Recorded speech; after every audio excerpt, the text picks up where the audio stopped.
boa tarde, pessoal que está entrando. Fala André, meu amigo, boa tarde.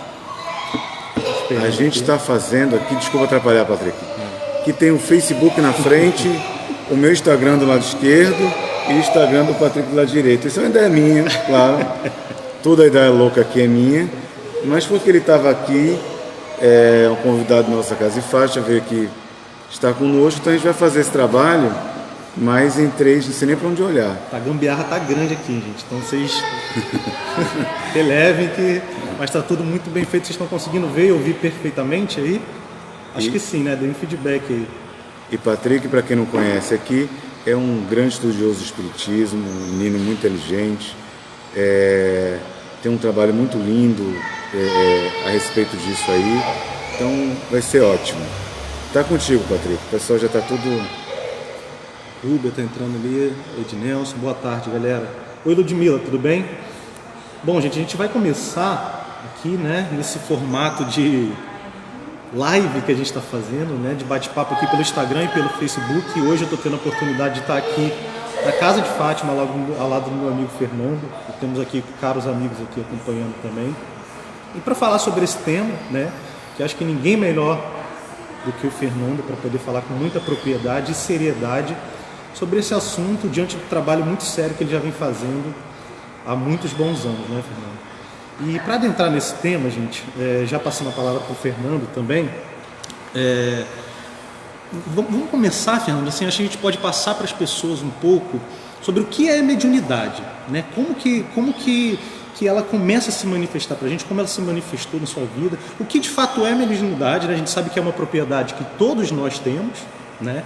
Eu aqui estou falando para um público do meu Instagram que nós temos pessoas católicas, pessoas protestantes e a grande maioria são espíritas, né? O meu Instagram conta conteúdo espírita, mas a gente sabe que a mediunidade não é uma propriedade do espiritismo, né? Acho que todo mundo que estuda sabe que isso a gente já encontra lá no Evangelho há muitos e muitos milhares de anos atrás, né?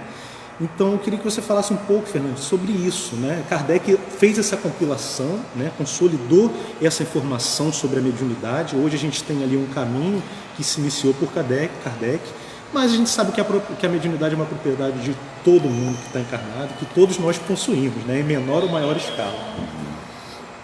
Olha, antes de responder, o pessoal que está aqui assistindo, gente, ó, o canal dele do Instagram é Eu Espírito. Isso. É junto, né, Patrick? Perfeito, Eu Espírito. Eu Espírito. Então vocês entrem lá e dê uma curtida e para seguir lá no Instagram dele, viu? Tem um material muito bom. Eu acho que na sua pergunta é o seguinte, Allan Kardec ele foi muito feliz, vou até virar para cá para o seu público, o pessoal há de entender. Foi muito feliz na codificação e na organização, naquilo que ele percebia em relação à mediunidade. Mas a mediunidade é muito antiga, por exemplo, eu esqueci o nome do senhor que fundou os Mormons, a Igreja dos Mormons, ele viu um ser que o ajudou a criar aquilo. Na Igreja Católica, a gente vai ver um monte de outras manifestações que ocorreram com Jesus, Moisés, que já eram questão mediúnica. Estudando Platão, o pensamento de Sócrates, que foi difundido por Platão, a gente vai ver um monte de elementos, inclusive, que servem como base do que acontece na maioria das filosofias espiritualistas e também verificam no material espírita. Então, é uma coisa antiga. Eu acho que a grande felicidade dele foi ele ter organizado de uma forma bem clara, racional, essas informações. Mediunidade, eu vou falar de forma bem simples, né, para não entrar em ciência, para todos os públicos. Mediunidade é se comunicar, é ter a possibilidade de se comunicar com essa realidade que os nossos sentidos naturais não percebem. E aí, dentro dessa possibilidade, tem pessoas que veem, que ouvem, que sentem, que escrevem, que incorporam a psicofonia, a psicopraxia, que é um termo utilizado por Heleno Júnior, vai servir de várias formas de captação. Daí, eu acho que Allan Kardec ele sistematizou médio, vidente, audiente, tem aquele que o som saia sozinho, acho que esse nome, tem um que escrevia sozinho, pneumatografia, Sim, sei lá, sim. né? Ele foi designando ali, né? Criando um método para entender cada tipo de mediunidade. Né? Eu já tenho uma perspectiva hoje que na realidade assim existe uma coisa grandiosa. Em vez de olhar do médium para a sua percepção, se eu olho quem está na percepção para o médium é apenas um elemento pequeno que cada um vai ter uma forma diferente de perceber e de interpretar. Mas eu diria mais, mediunidade é muito mais do que perceber. Por isso que algumas pessoas acham que nem todos são médiuns. Você precisa também interpretar. E essa interpretação é que é o viés mais complicado da mediunidade. E, Fernando, eu acho difícil ter uma pessoa encarnada que não tenha tido alguma manifestação mediúnica durante a vida dela. Né? Nem que seja quando criança, somente quando os laços estão mais frouxos, quando criança e quando você está doente ou próximo de morrer. Porque os laços estão frouxos, você vê, você ouve, são os amigos imaginários, são os familiares quando você está velhinho que você está vendo antes de morrer. Então, nem que seja nesse período, Sim. Né? Eu acho que você percebe sim.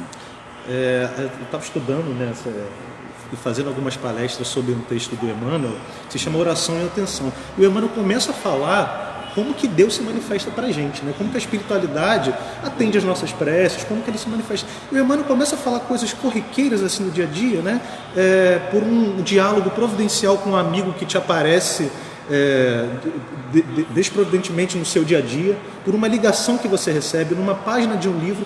Eu acho que você conseguir perceber essa manifestação de Deus, da espiritualidade na nossa vida, já é propriamente uma faculdade mediúnica, porque para que você perceba isso, você precisa estar em profundo equilíbrio, Fernando. Você precisa estar em silêncio, porque se você faz uma prece, né, se você faz uma rogativa para a espiritualidade, fazendo um pedido, ou dando graças, ou sendo grato, ou agradecendo de alguma forma, mas se você não faz um silêncio íntimo para entender como Deus vai se manifestar na sua volta, você não consegue perceber. Então você ora, segue o seu caminho e a vida vai passando, a espiritualidade vai te dando um caminho, vai te dando resposta aqui, ali, e você não está em sintonia suficiente para perceber as respostas que Deus vai te dando rotineiramente. Né? Eu acho que isso propriamente, Fernando, já é uma faculdade mediúnica, você conseguir estar em equilíbrio suficiente para criar sintonia, né? Criar conexão com os nossos mentores que a gente sabe que estão ao nosso lado corriqueiramente na nossa existência. Né? Gostaria também de pedir às pessoas, desculpa interromper, que a gente está nessa loucura que eu propus de 3 canais. Quem está fazendo tratamento de Vicente de Angola, à distância, tratamento espiritual, você tome sua água, faça oração normalmente, que a gente vai fluir com o conteúdo. A Delma está aqui do lado, vendo informações do Facebook, né? Do Instagram. O Rodrigo está lá do Facebook.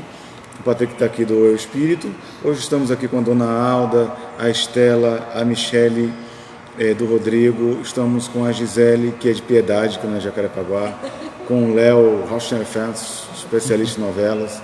Estamos com a Carla, Giane. É Giane? Estamos com a Rose Henrique. Rose Henrique é você, né? Com essa máscara horrível do Flamengo. Estamos aqui com a Valéria. Estamos com a Claudinha.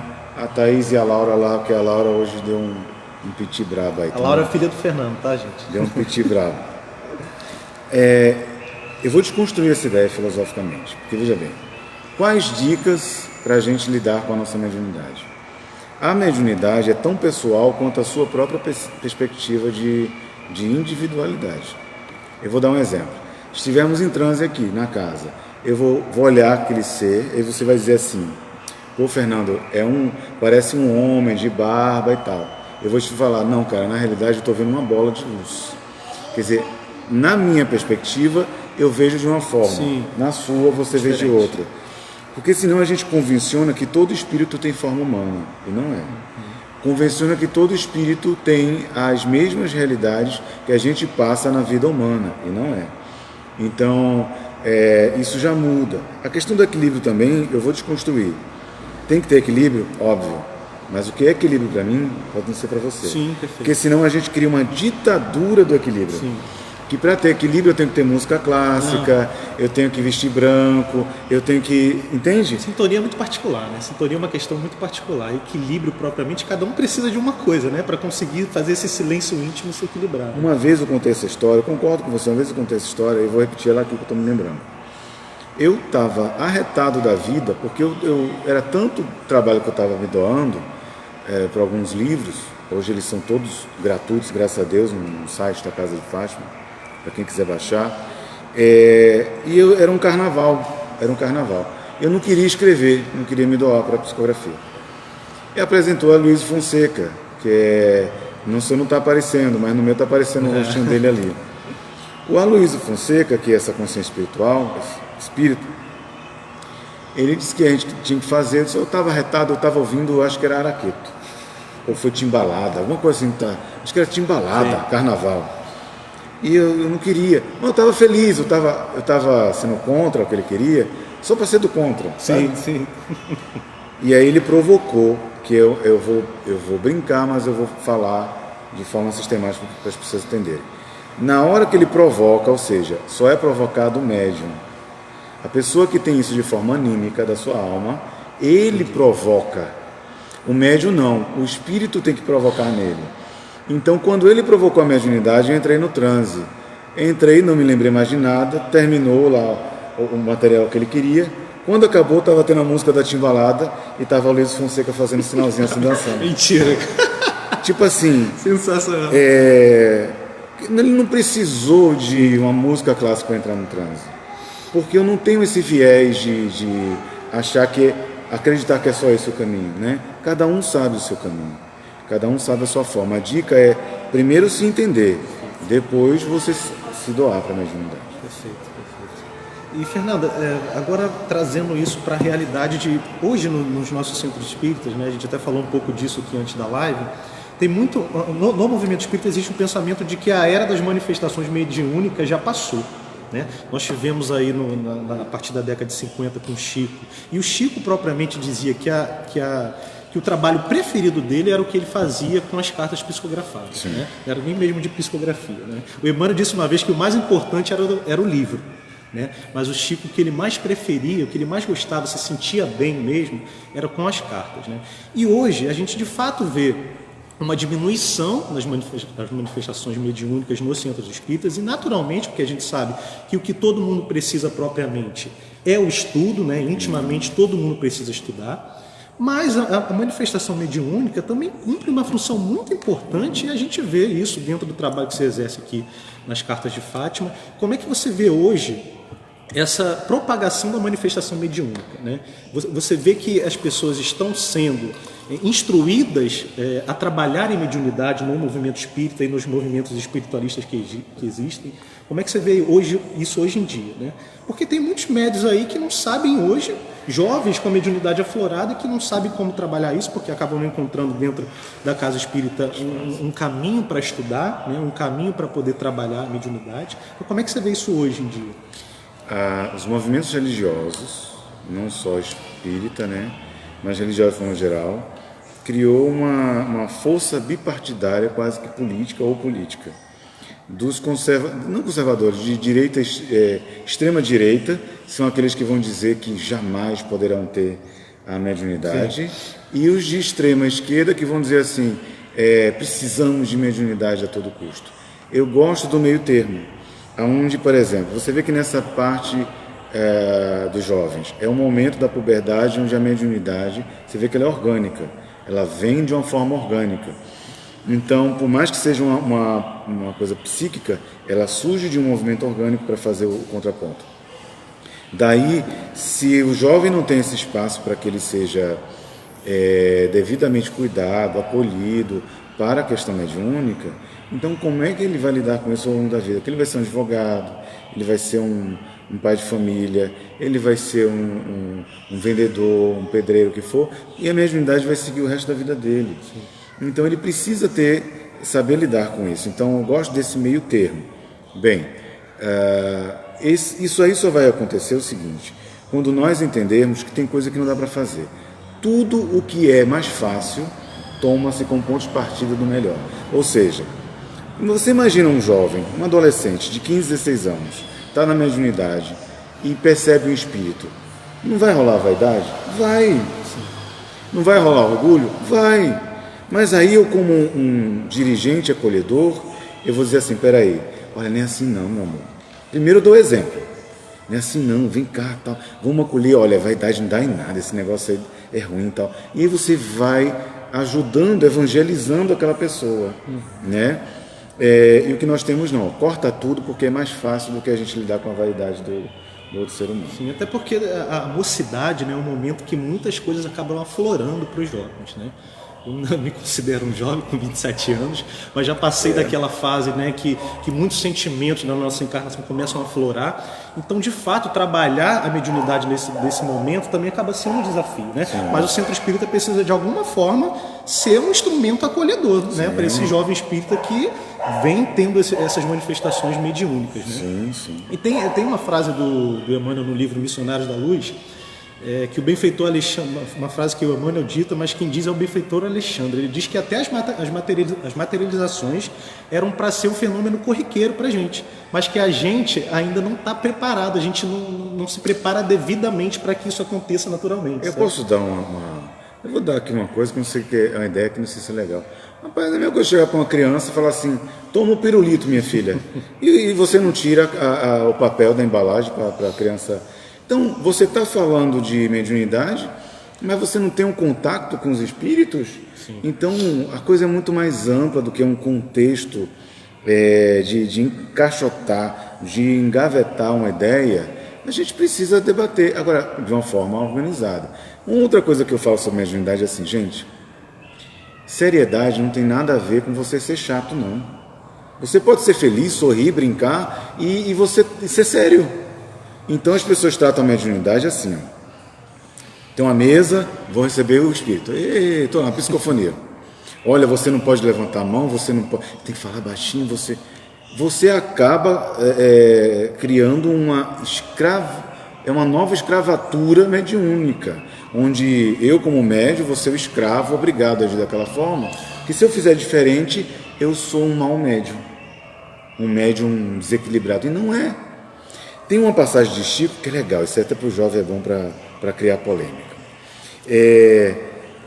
Quem fala isso é Arnaldo Rocha, que foi o marido de Meimei. Que comandou as manifestações, as reuniões mediúnicas do Chico durante muito tempo. E essa entrevista foi feita pelo Haroldo Dutra e por um outro médium, que recebia até Emmanuel, pela Federativa, esqueci o nome dele agora, que era muito importante na época. Muito bem. Valdo Vieira? Não, Enfim, você pode seguir. Esqueci porque estou ficando velho. Então, ele falou que o Chico recebeu uma entidade na desobsessão, que era uma mulher que fumava e gargalhava. Como o Chico tinha um ectoplasma muito forte, ele pegou uma caneta, eu vou pegar aqui o álcool em gel, para ser contemporâneo as ideias. Aí Chico no trânsito pegou aqui a caneta, ó, e fez. Saiu fumaça da caneta. O espírito estava fumando, mas como era médio ectoplasma, como o espírito pensava em cigarro, transformou o ectoplasma e materializou. Mas o Chico Xavier foi, neném. Tem mais, olha. Teve uma vez que o Chico Xavier incorporou, segundo o Arnaldo Rocha, não sei porque isso foi tirado das principais plataformas ortodoxas, mas ele contou isso. Eu tive o privilégio de ver essa matéria ainda. Que o Chico recebeu a entidade, tinha a forma de uma cobra, Patrick. Também numa desobsessão. Aí ele caiu no chão e começou a se rastejar como uma cobra. Entende como é contraditório? Eu vendo o Chico como não fazendo isso, e eu vendo uma coisa para todas as instituições fazerem igual, mas assim, uma coisa tem nada a ver com a outra. Eu acho que falta mais oportunidade de discurso, porque senão a gente vira uma democracia no mau sentido, aonde a maioria, que não necessariamente está certa, define o que os outros têm que fazer. E pode ser que alguns outros, como Jesus era na época, uma minoria que transformou o mundo, está vindo com ideias para poder mudar isso aí. Perfeito. A Daniela está falando aqui que um dos médios mais incríveis que ela conheceu era totalmente oposto do padrão.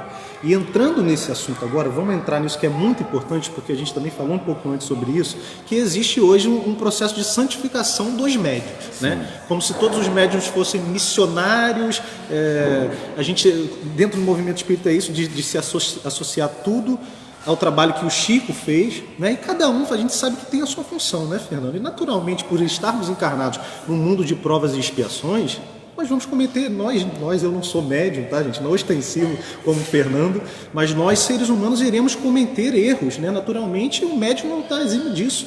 Né? Então, o que você pensa disso, Fernando? Dessa padronização, como a Daniela falou hoje, dessa santificação que existe sobre o médium? Né? Eu nunca me preocupei com essa palhaçada. Isso é uma palhaçada. Sabe por quê? Desculpa o termo se parecer chulo. Porque é a maior mentira do mundo. É a maior mentira do mundo. O ser humano é ser humano. Para mim, o Chico Xavier realmente foi um missionário. Mas como missionário, ele também tinha suas coisas. Tá, a dona Dondon, não sei, dona Dandela, tem um pessoal aqui da casa, sempre vai visitar lá, ela fala com eles. Que o Chico bebia uma caninha, que o Chico, fora o vinho que ele bebia por causa como remédio, uma caninha, que uma vez ele brigou com a mulher, porque a mulher disse, seu Chico, eu estou limpando aqui o verdelejo. Ele disse, não existe verdelejo. Claro que era do jeito dele, um jeito delicado, um jeito humilde, um jeito amoroso. Mas ele era ariano, gente. Eu não acredito nisso não, mas tem a ver. O ariano é coisado. Não era 100%. Não podia ser 100%. Então, mas era a personalidade dele. É porque a gente também colocou a santidade de uma coisa que nem Jesus foi. Jesus, quando ele derrubou aquilo aqueles vendedores no templo, aquele comércio, Jesus fez como? Sai daí que eu vou derrubar agora esse monte de vendas. Pá. Agora eu vou derrubar esse aqui, pá. Não, ele pegou o chicote, rapaz, ele amarrou a corda assim. Pá, sai daí, bandido, cara de pau, pá, pá. Então, nem Jesus foi, cara. Como é que a gente quer cobrar a santidade do... Então, eu não entro nessa palhaçada porque eu sou ser humano. Fernando, tem uma história do Chico, né? Em determinada reunião mediúnica que ele estava fazendo lá, e o Chico, ele iniciava a reunião mediúnica muito cedo, né? Sei lá, 4 da tarde e até, sei lá, 3 da madrugada, né? Em determinada carta que ele recebeu, entregou uma mãe voltou até o Chico desesperada, chorando, né? Desesperada, dizendo que, peraí, Chico, isso aqui não tá errado a informação. Aí o Chico, com muita calma, pegou a carta de volta, sentou lá na mesinha dele, fechou os olhos, começou a riscar e consertar o que ele propriamente tinha passado errado. E o Chico foi, com toda a bondade do mundo, falar, minha irmã, me perdoe, mas esse erro é meu, não é do espírito. Né? Eu estava muito cansado. Né? Então, esse erro também pode, muitas vezes, acabar se manifestando nas cartas. Eu vou dizer mais, só existe uma mediunidade genuinamente verdadeira quando há erro. Porque o ser humano é errado. Como é que você pode pensar que vai passar algo pelo indivíduo que é errado, certo? Não tem como. Sim. Então, só existe uma mediunidade genuinamente verdadeira quando há erro. Tem mais, o Chico ele pegava borracha para apagar quando a mãe... esse nome não está certo. E ela apagava, consertava, como você falou. Sim. Então, na nossa prática, o pessoal está aqui da casa, algumas pessoas sabem disso, é tudo às claras, todo mundo vê, então passa pela minha mente, já que eu não converso, não pega nome, não tem nada, então é óbvio que haverão erros. Mas veja, a prática mediúnica não deveria ser para garantir acertos. Eu vou dar um exemplo para você. Mais uma vez, o extremismo político dentro das religiões. Não, o Chico Xavier era semi-analfabeto. Logo, ele não poderia ter acesso àquelas informações profundas. Porque uma coisa tem a ver com a outra. Sim. Ele poderia ler muito mais do que uma pessoa com doutorado. Então, isso não diz nada. Quer dizer, toda luta para comprovar a veracidade só demonstrou a infantilidade de quem a defendia. Então, a coisa é muito mais simples. Olha, está aí o trabalho, tem erro. Primeiro sistema é assim. Se você vai numa reunião mediúnica e não acredita, você está no lugar errado. Se é um trabalho público de psicografia, alguma coisa, está no lugar errado. Se você acredita e houve erro, gentilmente, olha, houve um erro. E não fazer feito daquela mulher que cuspiu o Chico Xavier. Não tem aquele caso? A mulher no filme, né, que cuspiu. Então, em vez de fazer isso, só demonstra a maldade de quem fala, e não do médium. O médium, ele se doa, ele vai lá humildemente, não cobra nada, está tentando fazer aquilo com o maior amor do mundo. Então, eu penso dessa forma aí. Lembrei agora, o Chico dizia que centro espírita é o lugar onde os outros cospem e ele limpa. Fantástico. Mas, enfim, mudando aqui... Ele é excepcional, ele está acima da média. E, Fernando, ainda sobre essa questão mediúnica, né, sobre o trabalho, por exemplo, aqui que é exercido nas cartas de Fátima, na casa de Fátima, saiu uma informação, um estudo do IBGE, em 2012, já é um pouco antigo, mas esse número provavelmente só aumentou hoje em dia, ao qual diz, trazendo agora, óbvio, a questão pro movimento espírita, né, gente? Espero que vocês entendam, né, Fernando? Porque eu estou aqui com algumas pessoas espíritas e de vez em quando a gente só, né, só pincela um pouco. Não, olha, gente, vocês sabem que a gente estuda a filosofia de Fátima. Sim. Mas a gente é aberto a todas as doutrinas e religiões. Patrick é espírita, tem o público dele. Aqui nós temos também ateu, à toa, tem de tudo aqui, ó. Tá católicos, protestantes, tudo, até propriamente aqui na página. Aqui tem GG, Jajô, Nagô, Gijaí, tem tudo aqui. Então fique à vontade para falar. Eu tenho que interromper. Rodrigo, tem uma coisa importante? Tem a Terezinha Fátima Lima, dizendo que frequenta um centro espírita kardecista. E que dentro desse centro ela sente muita presença de entidades como pretos velhos. Tá. E isso deixa ela meio confusa, um preto velho dentro do centro espírita kardecista. Ela quer saber se isso é normal. Eu posso responder? Rapaz, a gente que é mal educado. Os espíritos são mal educados, não. Se chegar lá o preto velho, vem cá, meu filho, senta aí. Se chegar o indiano, vem cá, meu filho, senta aí. É uma coisa, a gente que quer separar as coisas, né, Patrick? Eu, particularmente, vejo assim, eu jamais vou chegar na rua e vou dizer assim, seu preto, que isso é racismo, e seu velho, que é falta de respeito. Mas eu tenho que entender que é um nome que foi dado por uma religião séria, né, como a Umbanda, para designar o seu guia espiritual, a sua referência espiritual. Então eu respeito, mas sobre como o espírito vai se apresentar, se é dessa ou daquela religião, ele não liga. A falta de educação é nossa, não é dos espíritos não, né? Eu posso falar um instantinho? Pode. Eu sempre frequentei, né? Tem que falar? Entendeu?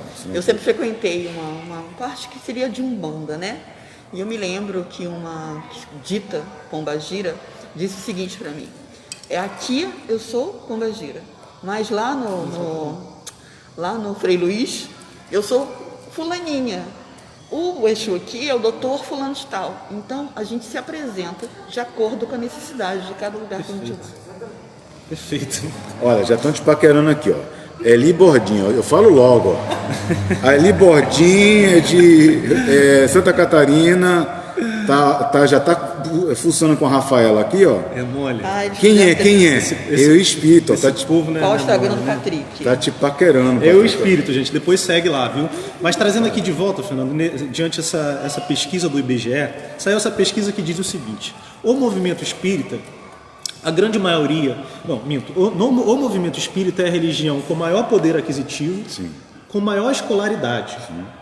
E outra informação lá que eu não estou me lembrando agora. Ou seja, dentro do movimento espírita, a maioria tem condições financeiras boas, né? Resumindo, meus amigos, com uma linguagem usual, nós somos, no espiritismo, uma religião elitista, né? Então vamos botar isso no nosso dia a dia. Os pobres não estão conseguindo ter acesso ao movimento espírita. O pobre muitas vezes pega o livro dos espíritos para ler e não consegue entender, né? Então acho muito importante a gente trazer essa reflexão, né, aos amigos espíritas que estão assistindo a gente. O que a gente está fazendo hoje socialmente para mudar esse contexto, né? Para dar acesso aos pobres? Porque será possível que a gente vai colocar na mão da espiritualidade tudo que está acontecendo? Se está acontecendo assim é porque a espiritualidade quer, e a gente não vai fazer essa reflexão, né, diante do movimento que tem como aí precursor de um trabalho lindo que é o Chico Xavier, né, uma pessoa que nasceu lá num berço totalmente simples, que fez um trabalho simplório durante a existência inteira. Será que a gente não vai fazer alguma coisa para abrir as portas do nosso centro espírita para as pessoas mais carentes, né, Fernando? E aí eu entro onde eu queria chegar, porque aqui na casa de Fátima acontece isso, você sabe disso, né? Aqui as pessoas mais simples entram, pessoas pobres entram, pessoas com poder aquisitivo também entram. E por que isso acontece? Né? Qual a diferença? Aí eu vou entrar num ponto, Fernando, de trazer a mediunidade como para uma função social muito importante. Porque a pessoa muitas vezes pega o conteúdo literário para ler, não consegue ter ali entendimento, e aí ela vem num lugar como Casa de Fátima, ela é acolhida com profundo amor, não muitas vezes com conteúdo doutrinário, tem acesso ao trabalho que você faz com as cartas e fala: meu Deus, né, o que está acontecendo aqui, meu Deus? As pessoas estão tendo acesso a um ente que já partiu. Então, da onde que surge isso? Você entendeu o meu ponto? Entendi. Muitas vezes a pessoa não tem primeiro acesso pela parte doutrinária, vem na manifestação mediúnica e a partir daí se inicia o processo de estudo dela. Olha, né? eu vou te falar uma coisa. O trabalho das cartas, muito inteligente da sua parte, o trabalho das cartas, não só aqui no bairro, mas como nas viagens que nós realizamos, o que eu percebo é que a maioria dessas pessoas não eram espíritas, quiseram entender a mediunidade a partir do fenômeno e passaram a pesquisar. Quer dizer, o movimento da espiritualidade não foi cortar o fenômeno, foi dizer, ó, eis o fenômeno, então entenda-o. E aí vai compreender como. Então, dentro do que nós temos aí, em relação à pesquisa, estudo, vai buscar a doutrina espírita, porque você vai ter um grande material para estudar, se tornam espíritas. Porque, de alguma forma, não se convergem, né? Eu acho que, de alguma forma, as religiões elas estão próximas, elas dialogam. E eu concordo com você sobre isso, quer dizer, a mediunidade como um elemento social. Nossa, isso é lindo. E aí a pessoa doa, se quiser, um quilo de alimento, transforma em cesta básica, tem um espaço para ser acolhido. Uma vez teve uma pessoa, ela é racista, e aí ela chegou aqui, aí sentou, aí disse, Fernando, eu vou usar o termo que a pessoa falou para ficar, não é meu ponto de vista, você vê que eu não sou nem tão branquinho assim, né? Mas Fernando, tem tanto negro aqui. Aí eu graças a Deus. Né? E assim, porque sentem vontade. Outro falou assim, né? Rapaz, na reunião eu vi, eu não uso esse termo, estou usando o que a pessoa usou, né? Eu ia falar homoafetivo, mas tem tanta sapatão aqui, a pessoa falou. Aí, quer dizer, você se sente à vontade no espaço que você vê que são termos fortes, tá? Eu usei só para a pessoa ver como é desagradável falar isso. Mas se sente à vontade. Eu acho assim, Jesus, eu posso falar algumas coisas. Por exemplo, quando foi construída a casa, os espíritos sempre falaram assim, tem que ser simples, Fernando, tijolo à vista, as coisas tudo simples, que é para o pobre, o povo, né, se sentir à vontade. Então, se o lugar é todo bonitão e chique, às vezes o pobre chega lá com aquela roupinha dele simples, nada contra. Eu quero mais que todo mundo, meu desejo, todo mundo tenha condições de ter sua vida melhor. Mas ainda não tem, não vai se sentir mal por isso. Ele vai ser acolhido, a gente vai conversar. Tem criança que chega aqui para os estudos que precisa tomar banho aí, de tão suja que está, porque vive o dia na rua e pede as coisas na rua. Então, essas coisas são importantes. É bom ter conhecimento, sim, mas o Chico também dizia uma coisa linda. O Chico foi muito bem representado como espírita, mas ele deveria ser um ícone de representação do amor para a humanidade. Porque ele mesmo falava, não reconheça um centro espírita se não tiver a doação da sopa. Ele quer falar com isso o seguinte, sem a caridade, sem a prática, sem você realmente exercitar aquilo que você está aprendendo. E isso os espíritas fazem muito bem, né? Os espíritas estão sempre envolvidos com as questões sociais, mas é muito importante entender que a gente não pode ficar só dentro da casa espírita. E a outra informação do censo do IBGE era essa, que 70% dos espíritos eram brancos. Né? É difícil, você assiste um congresso hoje, você não vê um negro palestrando. Dentro do meu centro espírita eu tenho, graças a Deus, Raul Teixeira, que é o fundador lá da CEF do meu centro espírita, né? Um negro, ou preto, tem muitos que preferem serem chamados de preto, né, Fernando? Então é uma coisa que é uma reflexão que a gente precisa ter, né? A gente precisa ter essa reflexão para que a gente não coloque tudo no comando da espiritualidade. Se a gente não tivesse movimento, né? A gente vai estar tendo esse caminho elitista, uma religião proselitista, né? E não vai abrir de fato o espaço dentro da casa espírita para o mais pobre. A gente precisa sair de dentro da casa espírita e levar o conhecimento até o próximo, né? Isso aí. Agora, Fernando, para falar um pouquinho aqui também das cartas de Fátima, né? Você podia contar aqui para as pessoas, muitos já conhecem como que funciona o processo das cartas, mas como é que está hoje, né, diante desse processo de coronavírus, quais as perspectivas para o futuro, como é que está? Vou falar. Antes, Claudinha, tu queria falar, Claudinha? Tu tem que falar alto, porque nós temos 3 canais aqui. Eu queria acrescentar sobre o que você está falando, sobre a simplicidade, né? Aqui também nos estudos, é estimulado a todos falarem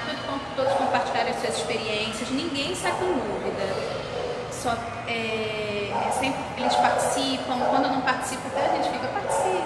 Então acho que isso complementa. Para incluir, né? Para ele se sentir útil, né? Eles se sentem Sim. parte. Perfeito. E Jesus também, vê Jesus ele poderia falar com toda a eloquência, aquele conhecimento, ele preferiu contar parábolas, historinhas para o povo entender, né? Agora, sobre as cartas de Fátima, olha, a gente parou, porque o modelo que a Fátima, que essa consciência espiritual que lidera o trabalho, sugeriu, é que seja feita publicamente, como o Chico fazia, na frente das pessoas. Como a gente não pode, por conta disso, ainda não foi nem liberado algumas coisas, a gente está aguardando. Eu continuo tendo contato, me exercitando, de uma forma para ajudar, mas as cartas precisam ser públicas. Por quê? A ideia, as pessoas acham que é assim, eu vou para o trabalho das cartas de Fátima para receber carta, e não é. Você vai para o trabalho de carta porque é uma ação terapêutica. Você recebe, você vê gente recebendo, você sente a energia dos espíritos bondosos, você se organiza no clima fraterno, pessoas que são médicos, advogados, pedreiros, trabalhadores estão aqui doando seu dia gratuitamente para ajudar o povo. Então, ou você sai melhor, ou você continua aquele coisado que você é. O mesmo pão, né? Pão é porque eu não falo palavrão. Eu aprendi numa live contigo. Foi na primeira live que a gente fez, né? E aí, para não falar palavrão, eu falo pão. Estou melhorando. Sim. E aí, para não sair mesmo pão que sai, olha as coisas melhores. Então tem que ser presencial, tem que as pessoas estarem ali, mas não é para provar, é para participar, é para comungar. Ótimo, o Luísio soprou uma ideia, Luísio Fonseca aqui, é comunhão. Não existe comunhão no escambo. É um escambo. Olha, eu estou aqui, eu orei, eu quero minha carta. Se eu receber e tiver o que eu estou pensando, eu acredito. Quem é você na fila do pão com Jesus na fila, meu Deus? Para com isso. Então isso não é escambo, não. É comunhão, é amor. Você vem participar comigo e eu te reparto um pão. Metade desse pão vai em formato de carta. Metade desse pão vai em formato de palavra. Metade desse pão vai em formato de abraço. Você quer comungar comigo ou você quer falar mal por aí? É essa a palavra de Deus. Quer, não quer e está tudo certo. Assim, quem já presenciou aqui uma reunião sabe a energia que fica aqui, né? Como fica esse ambiente, né? Então o fato de vir aqui já é regenerador só de estar aqui, né? E Fernando, muitas pessoas têm dúvida de o que eu preciso fazer para receber uma carta, né? É uma dúvida de senso comum, assim, né? Muitas vezes a pessoa que não foi tão estudante ainda de como funciona esse método tem essa dúvida. Eu tenho direito de receber uma carta de algum ente que já partiu? O que você tem a dizer a essa pessoa? Olha, Está tendo nesse momento agora uma pergunta no Facebook, a gente tem feito várias perguntas, na verdade. É um senso comum, né? Recebimento da carta. As pessoas têm essa dúvida. meus irmãos, se vocês souberem como recebe a carta, me contem, porque eu até hoje eu não sei. Patrick, eu não tenho nem ideia. Eu sento, eu oro e vem a carta. Eu não sei o que é que tem que fazer, tem que se inscrever no CISREG da espiritualidade. Eu não sei. Por favor, eu tô orando, bota por isso que a fila tá assim, ó. Bota no Entendi tudo agora. Bota no CISREG da espiritualidade. Entendi e ferrou pra todo mundo, porque esse é demorado, hein? Puxa, eu não sei, meu Deus, eu não sei. Eu recebo e dou. Recebo aquilo ali e entrego. Como o melhor que eu pude fazer como médico. Sempre vão haver erros. Agora, como não sei. É de lá para cá, né, Fernando? Chico, o telefone toca de lá para cá. Eu vou repetir o que Chico dizia, que eu acho que funciona bem até hoje. A carta, ela vem de lá para cá. E como vem de lá para cá, é bom estar próximo do carteiro para quando a carta chegar. Mas não tem como prever. Não tem, e não é uma questão de merecimento. Qual a mãe e qual o pai, qual o filho, qual o marido, mulher que não merece? Todos nós merecemos. O que eu acredito é que não é só de carta que vive um homem. Tá? A carta ajuda, mas não é só de carta que, parafraseando, né? Não é só disso que vive o homem. Eu acho que você pode ter sinais desses espíritos. Dormindo, sonhando, um cheiro, uma visão. Tem gente que quando está orando em casa sente a cama pender um pouquinho. É assim. Por isso que é bom ler as obras boas, para você estar em conexão com esses espíritos aí. E Fernando, eu acho que assim, é preciso a gente fazer uma avaliação íntima, né?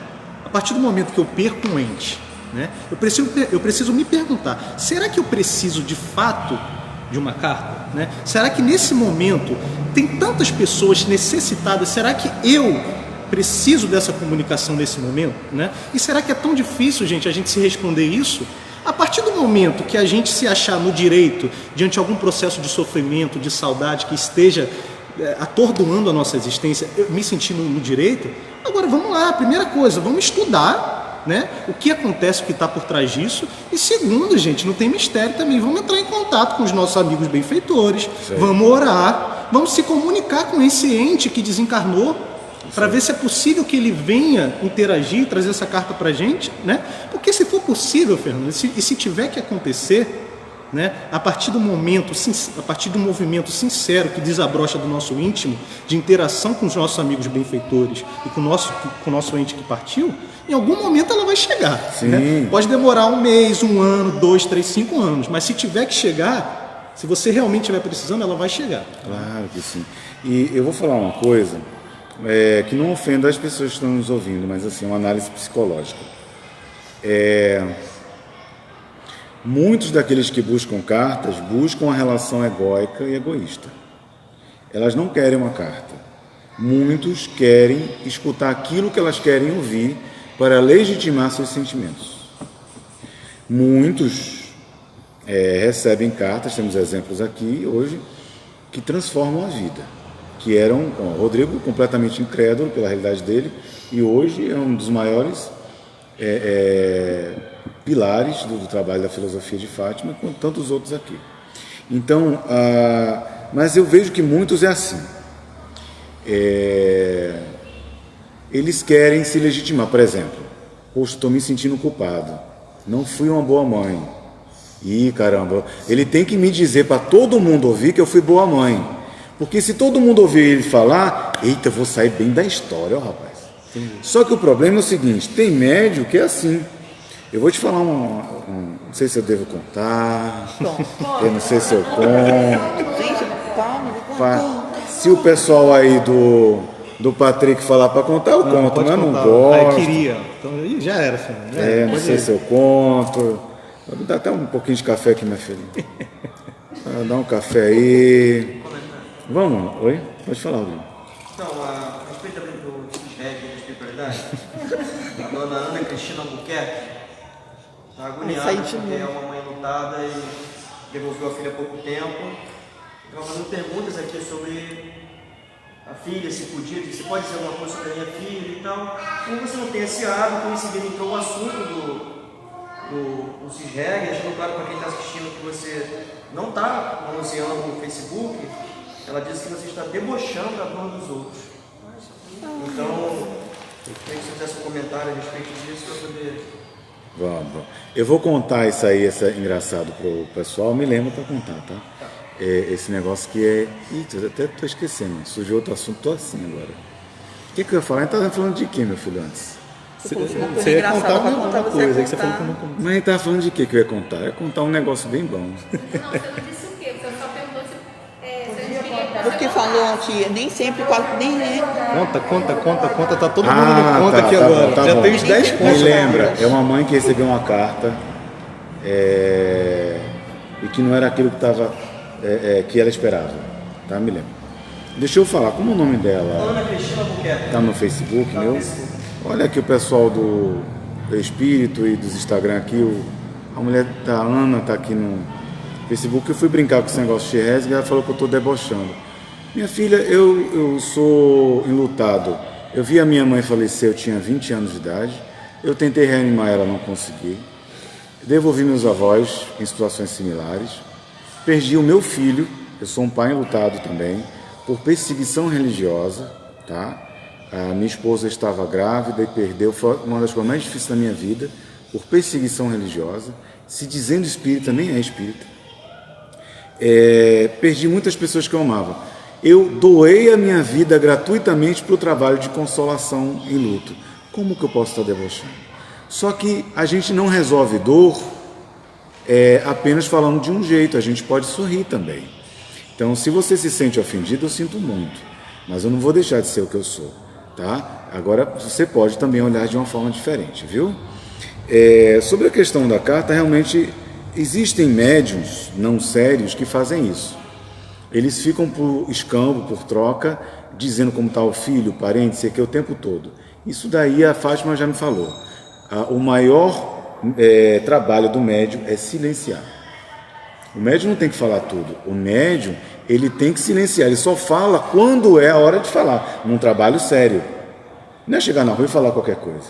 Então, eu acho que muitos de nós, e aí vai doer o orgulho, quando cair a carapuça para a pessoa, mães e pais vai querer receber aquela informação. Eu vou contar agora a história. Agora, hein, gente? Atenção aí. Foi assim. Eu estava recebendo as cartas, tá? Não vou citar onde. Aí veio a carta, olha. Disse assim, olha só, essa carta, a espiritualidade me alertou. Não vai ser bem vista pela mãe.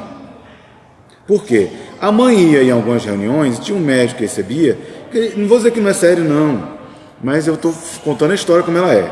Aí assim, mamãezinha, eu te amo, tu é maravilhosa, mamãezinha, tal. Aí na carta que eu recebi, eu não li, porque a Fátima não deixou eu ler publicamente. Como não estou dizendo o nome, vale como aprendizado. O filho falou, mãe, eu queria que a senhora não mentisse em público. Porque nós morávamos na comunidade tal, não sei o quê. A senhora me batia de vara de não sei o quê, de cinta, e foi falando as coisas. Sabe aquele dia que a senhora me deixou embaixo da cama, assim, aquele outro que eu fiquei assim. E foi contando todas as situações que aquela mãe fez. E quando eu morri, a senhora fala que eu fui atropelado, mas não fala a verdade. Que eu estava cansado de apanhar da senhora, eu corri e fui para o asfalto, que é uma linguagem da comunidade, quando vai para... Sim. E eu fui para o asfalto. Sem perceber, o carro me bateu e eu morri. Ela leu aquilo aqui na hora. Ah, meu amigo. Charlatão, besta fera, bolsominion, esquerdopata. Ela me chamou de tudo. Ela me chamou de vários palavrões, várias coisas. Você não presta. Foi uma coisa assim. Aí foi embora. 6 meses depois, ela voltou e fez, olha, eu ainda não gostei daquilo. Mas pela primeira vez eu tenho a certeza que meu filho está vivo. Porque era ele mesmo, ele falou as coisas certas. Então, às vezes as pessoas buscam uma forma de se legitimar com essa carta psicografada, que é aliviar uma dor de culpa. Pô, mas aí, meu amigo, isso não é mediunidade. Isso é você querer que alguém faça uma coisa que você quer. Aí, meu amigo, procura outras pessoas. Aqui não. Aqui, em muitos lugares, é sério. Você não paga, aqui não tem nada. Mas você vai receber o que a espiritualidade tem para passar. E isso não quer dizer que os espíritos vão ser amorosinhos o tempo todo. E uma outra coisa que eu te conto, respeito ao teu público também o assunto, e o pessoal aqui, eu já recebi uma carta, vocês sabem disso, ali no Maison, muitos eram dessa época, outros não. É mais ou é Maison? Maison. É mais Maison. Fala em francês. Aí Maison, pronto, Maison. Aí francês. Aí estava lá, a mulher evangélica, Patrick. Mas o filho, assim, a cada 10 palavras, 9 era palavrão. Não era, Rodrigo? 9 era palavrão. O espírito se apresentou para mim e citou. Peraí. Presta atenção, eu estava num lugar público. Por isso que as cartas fazem normalmente são lugares públicos. Aquela mãe evangélica. Se esse filho, ele digitar assim... Ô, mamãezinha linda, seu vestido azul tá lindo. Olha seu cabelinho. A senhora... E ela vai dizer, quem é esse obsessor? Não é ela, quem é esse demônio? Aí o cara veio, pão, palavrão o tempo todo. Acabou, ela disse, é meu filho. O modo de conexão dele com a mãe, né? Que ela falou, ninguém sabia que eu ali, não conhecia ninguém. Ela era da Baixada e ele falou igualzinho como ele falava para ela. Chamando ela de velhona, velhaca. Espiritualidade tem personalidade. Então, volta àquele início do assunto. Não dá para você controlar o que o espírito vai falar. O que não pode é assim, ameaça, dar espaço ao espírito obsessor. Mas comunicação é amor, né? Eu penso assim, queria que o pessoal me desconstruísse aí. Perfeito. Eu falei demais, você desculpa. Cara, tá passando aqui muito rápido, eu acho que a gente tem mais 10 minutos só aqui. Se a gente não for Sabe o que a gente podia fazer? Eu não sei se o povo quer. Quando a gente acaba, eu continuo no Facebook. né? Não, aí você volta aí no seu e eu volto aqui no meu, porque a gente tem um trabalho às 5 horas. Mas, Tem um no intervalo. 5, tem reunião. Ah, tá. E aí a gente pode passar mais uns 15, 20 minutos falando, se o povo quiser. Perfeito. Se o povo não quiser, aqui é assim. A gente faz do mesmo jeito. Se vocês quiserem mandar alguma pergunta também, viu, gente? Tem alguma pergunta aí? Ou... Eu queria fazer um comentário da Isabela. Peraí. A namorada do Patrick tá falando com ele. Já me arrumaram as 3 aqui, meu Deus. Eli Bordinho, fica mais, Patrick. Olha aí.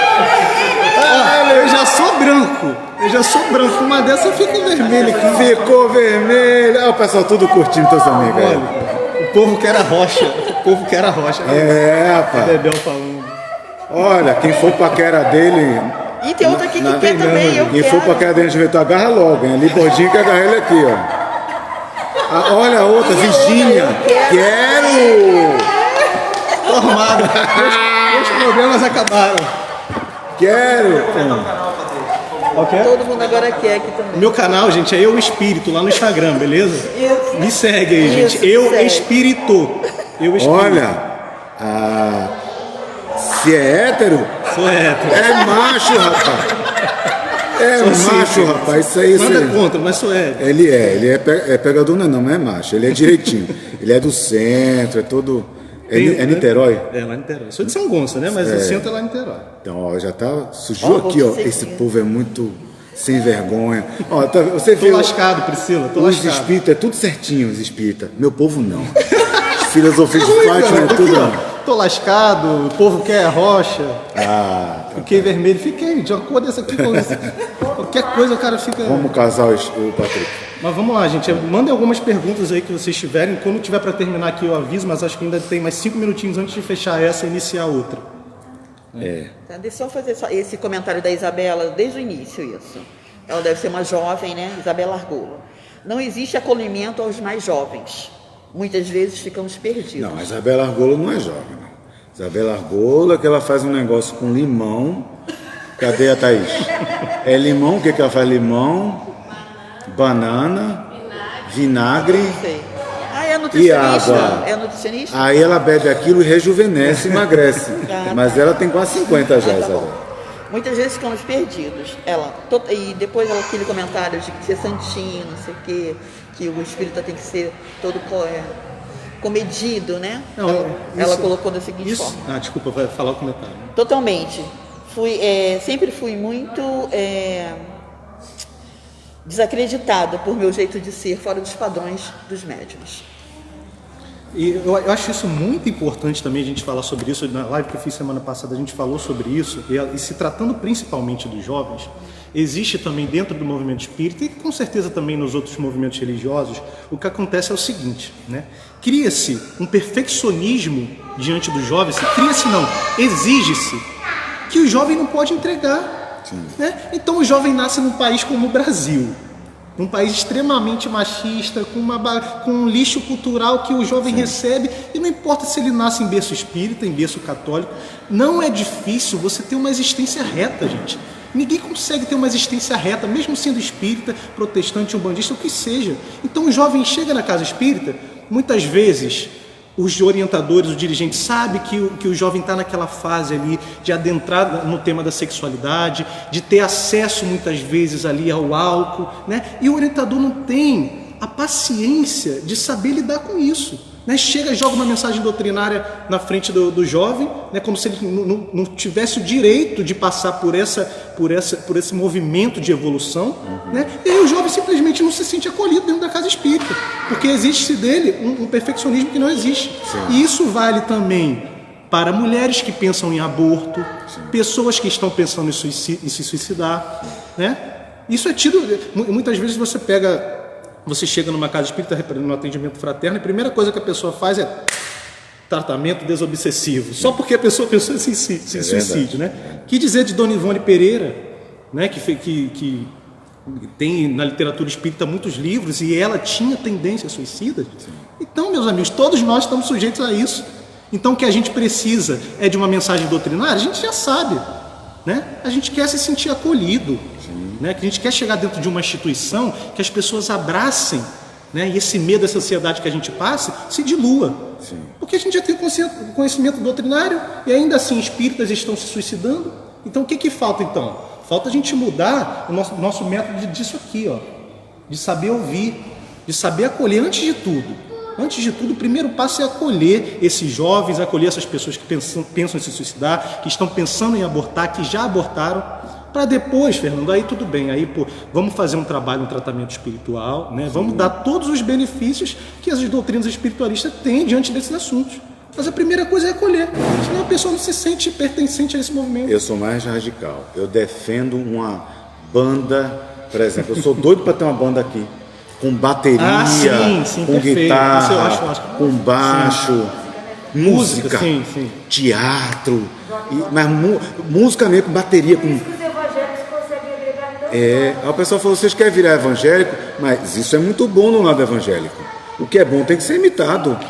Queria que tivesse uma juventude aqui com bateria, com cor para tocar um pop de Jesus aí, é legal. Tem que ter um negócio para cima. Você chega numa igreja, num culto protestante, né, cara, é uma coisa tão linda, porque você entra, as pessoas dando graças pela música. Né? No movimento espírita a gente não tem isso, a gente precisa aprender a orar também. Não, e também assim, ó, tem um pessoal muito bom. Tem aquele casal. Tim Vanessa. Não, tem muito. Tem Denis Soares, Júnior Vidal, que acompanha a gente aqui tem sempre. Muita gente boa. Mas na minha época era...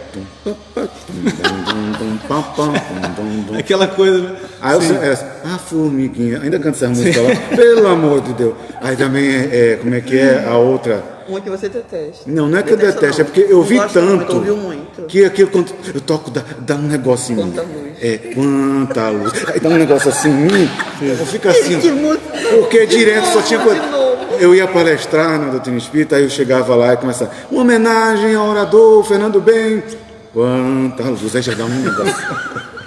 Tem que ter uma música pra cima, tem que ter quer ver um cara que o pessoal fala mal nos evangélicos como eu gosto, é o tal do Thales Roberto. Nossa, eu sou fascinado. Nossa, o Thales teve uma função pra mim nessa quarentena, meu amigo. Todo dia, 6 horas da tarde, eu tô olhando, malhando em casa, escutando Thales no ouvido. Olha ele, gente. O quê? Ele malha, hein, Ligo? Ele malha. Tem que cuidar do veículo físico, gente. É nosso veículo reencarnatório, né? Se não cuidar, meu amigo. Hein, ele? Vamos, senão não grava, né? O quê? A gente... faltam 2 minutos. Vamos encerrar isso aqui e aí a gente vai iniciar a próxima, beleza? Tá bom. Já voltamos. A gente já volta. Volta aí, tá, filho? Volta aí. Eu vou perder a pergunta. Eu vou compartilhar aqui. Vocês vão pra onde? Perde não, peraí. Você grava aí na cabeça.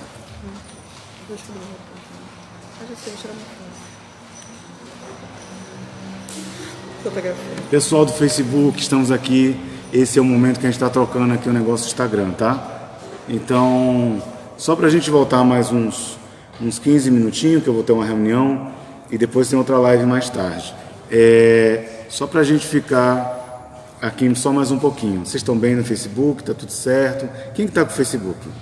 Rodrigo? Fala aí, Rodrigo.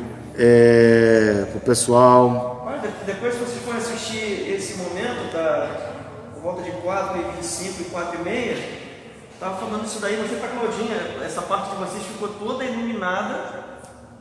Falei pra Claudinha, sendo que não tem nenhuma luz virada por cima da mesa, né? Uhum. Ficou um branco tão forte. Que legal. Que legal. Quero ver depois. Olha, se você Vocês quiser editam. falar, o Mormon é Joseph Smith. Olha, o Mormon, já está aqui falando a Delma. A gente falou no início da live. Joseph Smith Joseph Smith Jr. Júnior, grande médium. É isso, Patrick. Era o que a gente continua agora? Acho que é legal a gente fazer perguntas, né? O pessoal mandar perguntas aí. Se tiver aí, gente, com vocês alguma pergunta. Peraí, deixa eu voltar lá na minha... O pessoal está entrando aí de novo também. Mas é isso. Enquanto o pessoal pergunta, Patrick, eu vou falando. Eu acho que a juventude precisa sim ter esse acolhimento mediúnico. Precisa sim ter um trabalho sério. Entender que são jovens. Porque eu tenho 43 anos, né? Eu não tenho mais, eu sou um tiozinho. Mas olha, eu vivi bem minha juventude. Eu tocava numa banda de thrash metal, antes da mediunidade chegar, do cabelão baixo. Quando a mediunidade veio, foi muito difícil continuar. Mas o jovem, ele tem que ser jovem, ele tem que estar à vontade e a gente demonstrar pelo exemplo. Não é querer formatar ele na caixinha. Exatamente. Então tem que dar exemplo, tem que participar, tem que ter música, tem que ter teatro, tem que ter coisa engraçada. Eu gosto muito dos meninos do... Uma vez a gente chamou para eles fazerem trabalho com a gente, Amigos da Luz. Nossa, Você lembra aquela gente? Gente boa. Foi muito bom o trabalho deles. Tem o Alex, lá tem um pessoal muito bom. Então, Eu tenho duas perguntas aqui. pergunta. Bora. O Gilberto Silva, 399, ele pergunta: minha nora escreve do mesmo jeito como você, mas se prende a não fazer. Pode prejudicar? Pode, olha só. Toda mediunidade que ela é muito intensa, tem um som aí. Lá fora. Aí lá fora? Ô Thaís! Então, Carla, ajuda aí. Não, Rose. Minha filha vai entrar no método demônio. Ela tá no modo calmo. Não, Carla, não. Oh, meu Deus do céu. Ninguém. Pede a Thaís pra ir, que eu conheço. Ela tá no modo off. Se tirar esse negócio da mão dela aí, Dá pra escutar. ela vai começar o modo coisado dela. Vocês estão ouvindo aí, gente? Tranquilo? Tá bom? Quem é pai sabe isso aí. Quem é pai... Tem uma, depois vai, pode seguir, tem uma pergunta aqui também. Tá. Então, tem que acolher, e nós que somos mais velhos, na questão da mediunidade, tem que fazer isso. Agora, teve uma pergunta que você fez que qual foi a pergunta, Delma, que eu estou velho aí? Quem? Essa agora? A última, foi sobre o quê? Porque a menina pode ser prejudicada. Se você tem uma mediunidade muito ostensiva, é porque é bom você educar ela para ajudar, porque é uma quantidade de energia muito grande. E é um exercício prático de caridade, de você tirar de você. É bom fazer, mas não é obrigatório. Mas é bom que ajuda um bocado. Fernanda, mas é uma pergunta pertinente porque a gente sabe que a mediunidade, a gente falou no início da live, acaba se desenvolvendo de maneiras diferentes, né? Qual o primeiro passo? Para quem está começando a ter experiências desafiadoras, o que fazer de imediato, eu acho que é o estudo, né? Mas acho que você pode falar melhor isso. Eu acho assim, criou-se um modelo. Na minha época, quando a minha mediunidade tem 43, quando eu veio eu tinha 16 anos de idade. Fizeram assim, primeiro você tem que estudar 2 anos, depois você faz educação mediúnica. Só que a minha mediunidade estava tão assim, veio de uma hora para outra, que até o dirigente da casa disse, não, mas a entidade está pedindo para ele trabalhar na fluidoterapia, está pedindo para ele participar da educação mediúnica, porque senão esse garoto vai enlouquecer de tanta energia.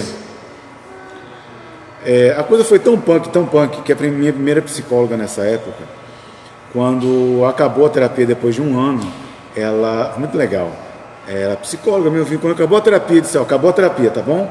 Somos amigos, tá bom, ela. Mas vem cá, e meu pai, como é que ele tá, hein? Pra tu ver como é que o negócio era. E aí, então, eu acho que tem casos que você pode fazer paralelo. Tem a educação mediúnica e o estudo ao mesmo tempo. E não dá, claro, cargos de responsabilidade. Ele não vai sair dali diretor mediúnico. Perfeito. Mas ele vai educar a mediunidade e vai estudar. Cargos importantes vêm de responsabilidades maiores. E muitas vezes vêm de forma natural, não são impostas por mediunidade, mas pela responsabilidade. Né? Sim. Fernando, perguntaram aqui como você descobriu essa mediunidade. Ela que me descobriu, viu? Porque eu tinha 16 anos, eu nasci em Olinda, morava num bairro chamado Rio Doce, é uma periferia, em Pernambuco, e foi bem engraçado, a gente não vai demorar muito, mas foi engraçado, foi assim. Vovó, ela era católica, ortodoxa, mas ela ouvia um programa de rádio que era assim, era esqueci o nome dele, que era assim: mataram 2 pessoas, cardinal o nome dele, mataram 2 pessoas agora na encruzilhada, com 3 tiros, pá, pá, pá, e atenção, aí vinha, as pastilhas Valdas, tem para você.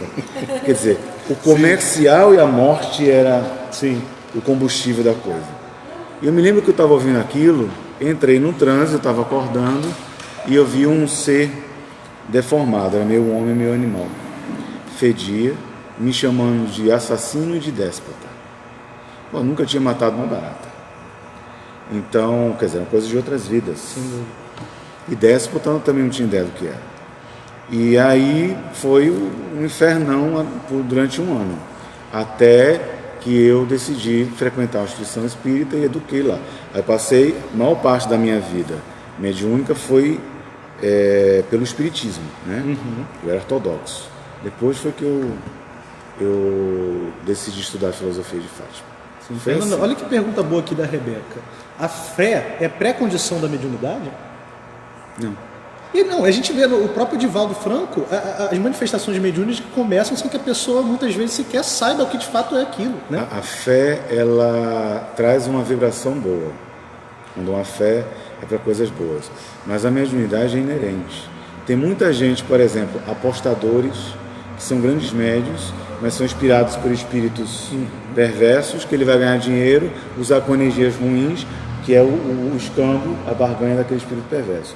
É um grande médium. Isso não tem nada a ver uma coisa com a outra. Eu acho que Fátima nunca me pediu para... Olha o que a Fátima fala sobre cigarro, para você entender.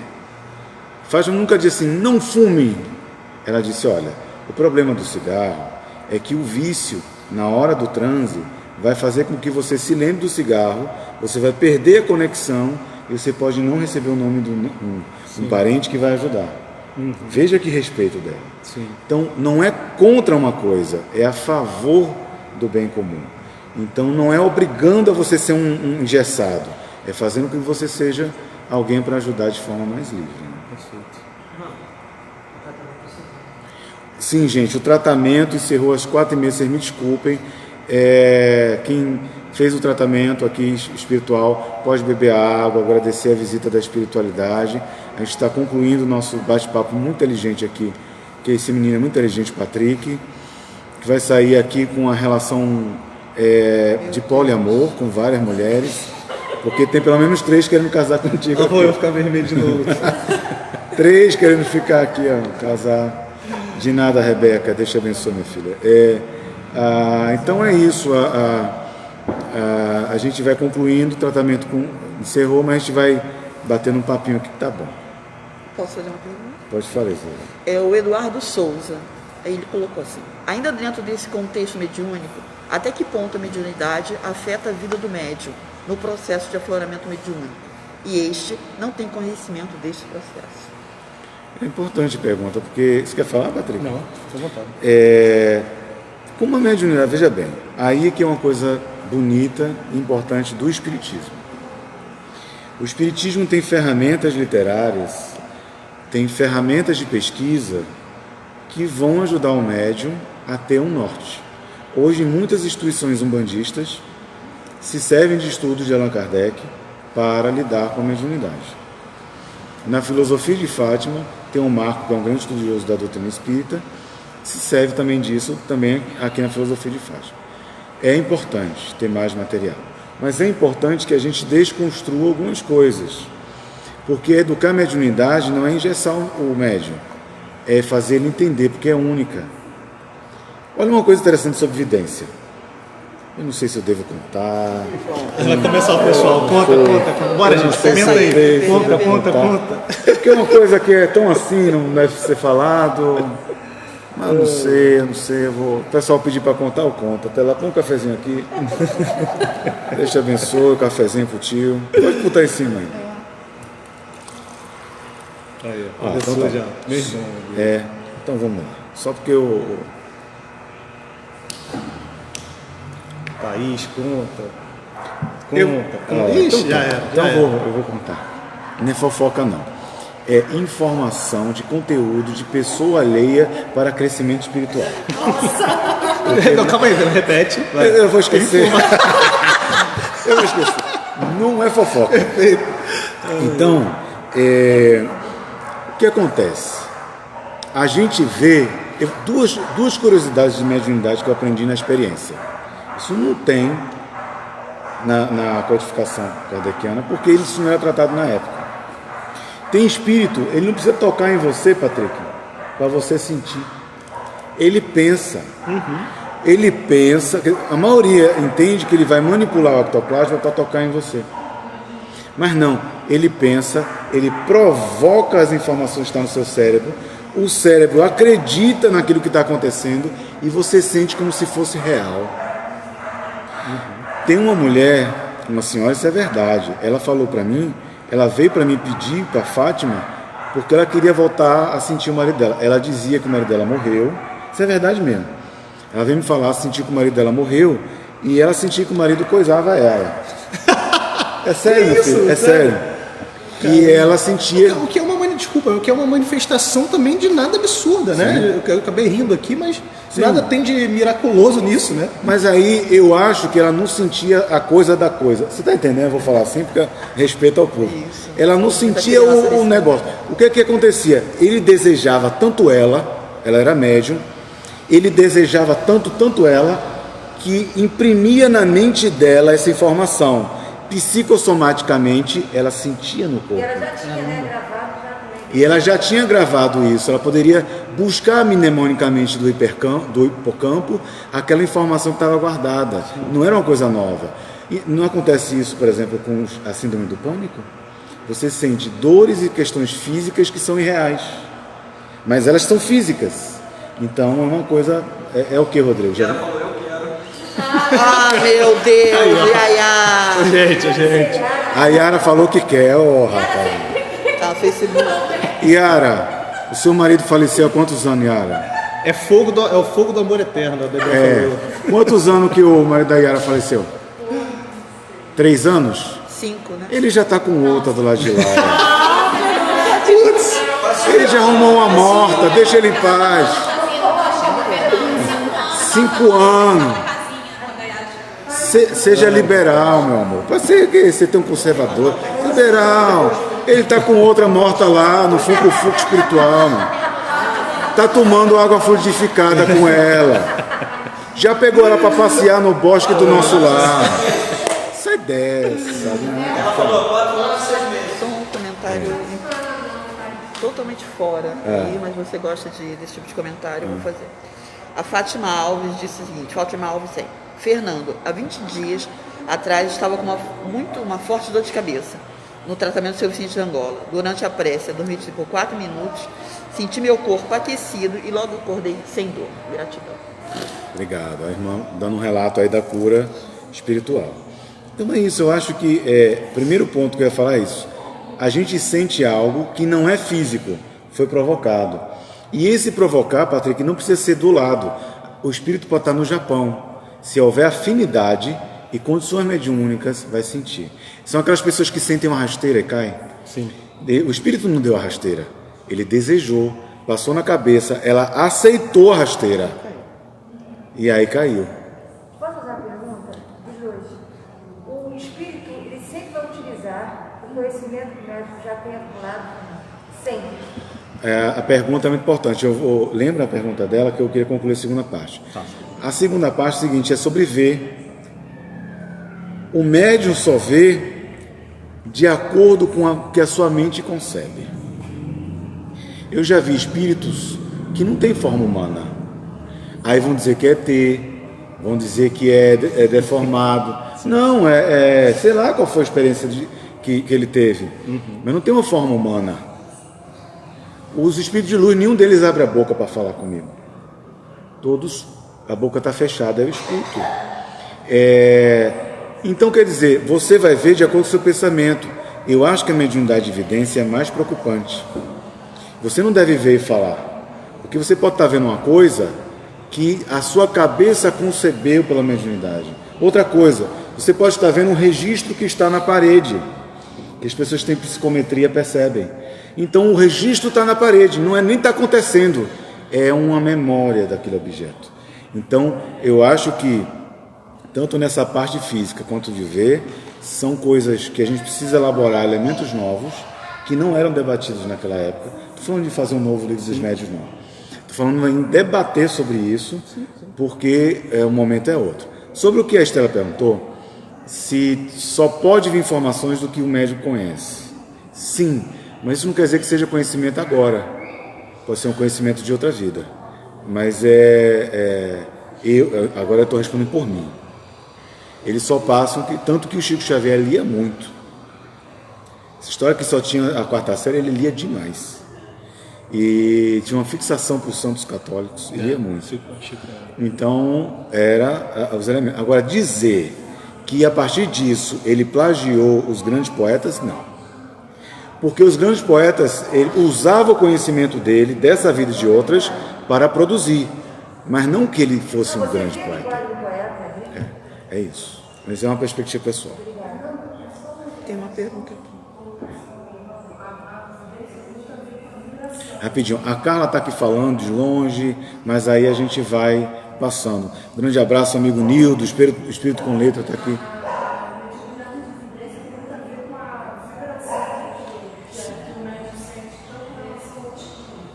Também. Se a evidência tem a ver com a vibração. Sim, porque eles têm que baixar a frequência vibratória, os espíritos de luz, para que a gente possa ver. E a gente aumenta. É simples, meu amor. Vou dar um exemplo simples para você. Tá aqui, ó, você, Carlinha Médium. Tá aqui o espírito, André Luiz. Se André Luiz ele vibra na frequência muito elevada, ele baixa, você sobe e vocês... Para ficar igual, né? Parceria, amor. Agora, por isso, pessoal, gente que fala assim, eu só vejo espírito de luz. Eu só vejo Joana de Ângeles. Não é verdade. Chico falou isso. Quando você olha o pântano, você vê o lírio e você vê o sapo. Então a gente vê mais sapo que lírio. É por isso que eu perguntei, porque quando você vê os que não são de luz, nesse caso, você que desceu ou ele que subiu? O de luz, você subiu e ele desceu. E há muitas vezes também, Fernando, um direcionamento da espiritualidade que estão por trás desses seres para permitir que você tenha acesso a isso também. Né? Também. Para que haja, de repente, uma doutrinação, entre aspas, né? Doutrinação da palavra não é a palavra, mas um acolhimento, uma evangelização, talvez seja a palavra mais correta, que é um exemplo também de reuniões mediúnicas, onde se apresentam muitos espíritos obsessores em momentos de reuniões mediúnicas, né? E aí há toda uma preparação da espiritualidade por trás disso, para permitir que ali a vibração esteja parecida, né? Para que os médios tenham acesso de fato a ele. Né? Claro, e eu peço desculpa se pareço generalizar, não é isso. Não. É minha experiência particular. Estou falando mais pela experiência empírica. Eu vejo quase todos os dias. São todos os dias, mas eu digo quase todos os dias para não dar uma coisa muito maior do que é. E o que eu vejo mais é espírito com vibração mais baixa que eu. É comum, acontece. Qual é o problema? E olha que minha vibração já não é essas coisas, mas é sempre assim. Eu também tenho uma coisa a reclamar aí, viu? Eu acho que a Ivone fez o Vale dos Suicidas. Memória de Suicida. Memória de Suicida, que falaram do Vale do Suicida, não é isso? Tá, sim. Falaram do Vale, de outros vales. Está na hora de falar de um grupo perigoso de espíritos avessos que ninguém fala. É o Vale da Sogra. Esse é um lugar no umbral destruidor. E ninguém está escrevendo sobre isso. Tem que fazer um negócio aí para falar aí. Tem uma perguntinha aqui. A Yasmin Simas. Onde evoluímos mais? No plano espiritual ou físico? Onde evoluímos mais? Fala aí, Patrick. Rapaz, essa é uma pergunta difícil, mas vamos entender que no momento que a gente reencarna, né, é o momento onde a gente coloca em prova o que a gente, diante do nosso estágio atual, né, o que a gente viveu no plano espiritual, porque a nossa vida real é no plano espiritual, né? Vamos entender isso, né? Então o nosso caminho evolutivo, ele se dá no plano espiritual. A gente reencarna por quê? Porque a gente precisa ainda, né? A gente reencarna para provar, para expiar, diante do nosso estágio atual de provas e expiações, aquilo que foi vivido no plano espiritual, aquilo que a gente foi instruído, né? Tudo aquele conhecimento que a gente recebeu, né? Então vamos entender que a nossa vida é o plano espiritual, né? A gente reencarna ainda por necessidade e para expiar e para provar o que lá a gente preveu, a gente aprendeu. Agora, antes da gente concluir, há muita dicotomia nesses ensinos. Por exemplo, às vezes o pessoal fala assim, isso é uma perspectiva minha, né? O homossexual veio para ele ser provado na sociedade e tal. Ele só é provado porque a sociedade é preconceituosa. É uma coisa que eu nunca vi um transexual palestrando numa casa religiosa.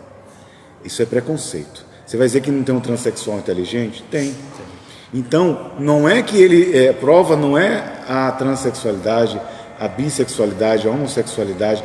A prova é porque a sociedade é machista e homofóbica. Então, entende? Não é uma dicotomia nessa prova. Estou colocando só para... Fernando, é um ponto importantíssimo porque as pessoas tratam, nos movimentos espiritualistas, falam o seguinte: mas a sexualidade, a homossexualidade, ela provém de um defeito moral. Né? Elas procuram decifrar a causa da homossexualidade nas vidas anteriores. Mas aí eu pergunto, meus amigos, quem está aqui sem defeito moral? Pois é. Você encarna homem num país como o Brasil, né, onde você está imerso nessa cultura machista, nessa cultura pornográfica que te induz a usar pornografia, nessa cultura que te induz a ter excesso de relacionamentos. Então, meus amigos, o homem que reencarna no Brasil ele tem muito mais defeito moral que o homossexual. Sim, claro. Porque você lidar com isso, você transformar isso, essa carga cultural que você recebe no nosso país, é muito... Não, já ia falar uma besteira aqui, não é muito mais difícil que ser homossexual, não. Mas é difícil demais também, porque a homossexualidade, a gente sabe todos os números que estão aí, a enorme prova que é, né? Mas está todo mundo com defeito moral. Claro. Né? E eu vou dizer mais. Olha que interessante, só o fato de eu tentar argumentar, no caso dessas pessoas, que é uma coisa do passado, já mostra o preconceito, né, que você falou. E olha que interessante como nós somos, como há um tom pejorativo. Quando a gente fala de dois homens, pronto, já chegou ela, deixa eu me afastar para você. A Laura quer participar. Cuidado com o bracinho da injeção. Vem pra cá. Pronto. Tá aí a Laura participando. Dá tchau aqui, ó. Eu espírito, ó. Tchau. Facebook, tchau. Olha aí a Laurinha aparecendo. Aí, Laurinha. Quando a gente trata de duas pessoas que se amam, são homossexuais. Quando a gente trata de um homem ou mulher, são pessoas que se amam. São heteroafetivos. O heterossexual não é utilizado como uma base. Então, nós trazemos o tempo inteiro um conceito de diferenciação.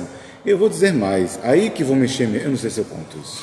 Para fechar, né, Para fechar. Para a gente encerrar a reunião. Eu conto, filha? Conto? Não? Sim ou não? Conto? Não? Sim? A Fátima, que é essa consciência espiritual que ajuda os trabalhos, puxa não, querida, não é para botar na boca não. Isso. Ela falou para mim o seguinte, que os seres no futuro, daqui a algumas centenas de anos, nesse mundo realmente povoado da regeneração, a maioria das pessoas vão amar pessoas. Elas não vão estar presas se vai ser homem ou se vai ser mulher. Vão amar pessoas. Daí, nós, heterossexuais, e os homossexuais, somos retrógrados. Então, os seres vão amar uns aos outros, porque eles vão estar com a mente aberta e vai lembrar que aquele homem ali foi a mulher dele, que aquela mulher foi o homem. Então, vai estar uma sociedade mais aberta, né? Nós é que somos... Olha, fofoqueira. Como é o nome dela? Né? A Thaís e a Bebel. Bebel é fofoqueira, é das minhas essa aí. Nordestina também. Nordestina, é da minha. Então, nós é que somos retrógrados para os espíritos, né? Isso é uma discussão. Meu amigo, isso aí eu acho que valeria uma coisa... Nossa, já entramos aqui, né? Vamos bater um papo aí no futuro. Marcar, né? Tamo junto. Gente, acho que estamos chegando aqui ao final, né? Muito obrigado aí por todos que acompanharam. Acho que foi ótimo, né, Fernando? Batemos um papo muito leve aqui, muito descontraído. Espero que vocês tenham gostado. Depois vai para o YouTube, né? A primeira parte eu já coloquei no feed para quem quiser assistir. E depois eu jogo para o YouTube também. Tá bom, querido. Patrick, muito obrigado. Obrigado a você, Deus te ilumine e cuidado com as 3 mulheres que a gente já amou. Nossa, entre em contato aí, gente, pra gente conversar. Deixa eu só fazer uma pergunta. Não dá mais tempo? Dá não, meu amor. Até pra próxima. É o espírito com letra. Eita, pra próxima, Nildo. Depois. Um beijo. Tchau, Deus te tchau. abençoe, gente.